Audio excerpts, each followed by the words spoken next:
নমস্কার বন্ধুরা, আজকে আমি আবার গোপাল ভক্ত সঙ্গে রান্নাঘরে এসেছি। আজকে করব আমি কুমড়োর ভর্তা। গরম হয়ে গেছে, এবার আমি শুকনো লঙ্কা দিয়ে দিচ্ছি। ঝালটা আপনাদের পরিমাণ মতন দেবেন, আর এটা সম্পূর্ণ শুকনো লঙ্কাতেই হবে। আমার লঙ্কা ভাজা হয়ে গেছে, আমি তুলে নিচ্ছি। এবার এই তেলেই আমি রসুন দিয়ে দিচ্ছি। রসুনটা একটু ভাজা ভাজা হবে। আমার রসুনগুলো লাল করে ভাজা হয়ে গেছে, এবার রসুনটা আমি তুলে নিচ্ছি।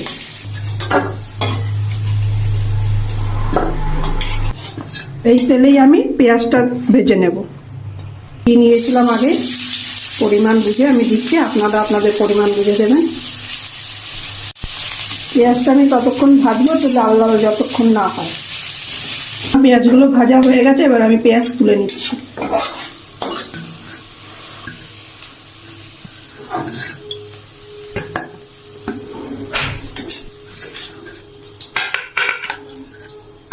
ওই একই তেলে আমি প্রথমে একটু কালো জিরে ফোড়ন দিচ্ছি।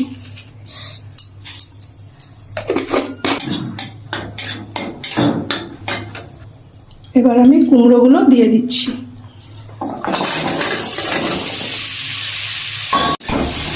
এবার আমি এর মধ্যে সামান্য একটু লবণ দেবো, যাতে কুমড়োগুলো একটু মজে যায়।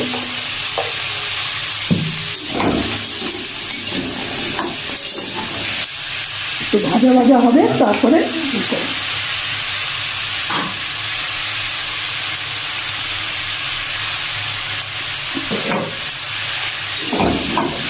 এবার আমি একটু ঢেকে দেবো 2 মিনিটের জন্য।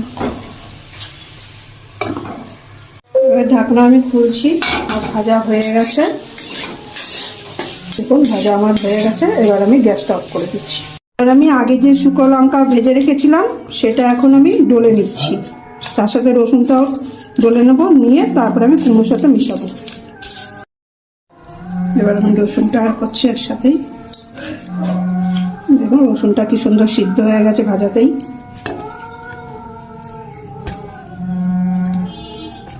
এবার আমি পেঁয়াজটাও এর সাথে একসাথে মেখে নিচ্ছি।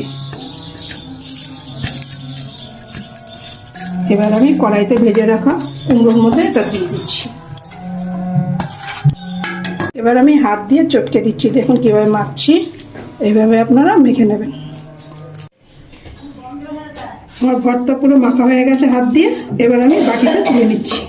এভাবে আপনারা বাড়িতে করে খেয়ে দেখতে পারেন, গরম ভাত কি রুটির সাথে ভালো লাগবে।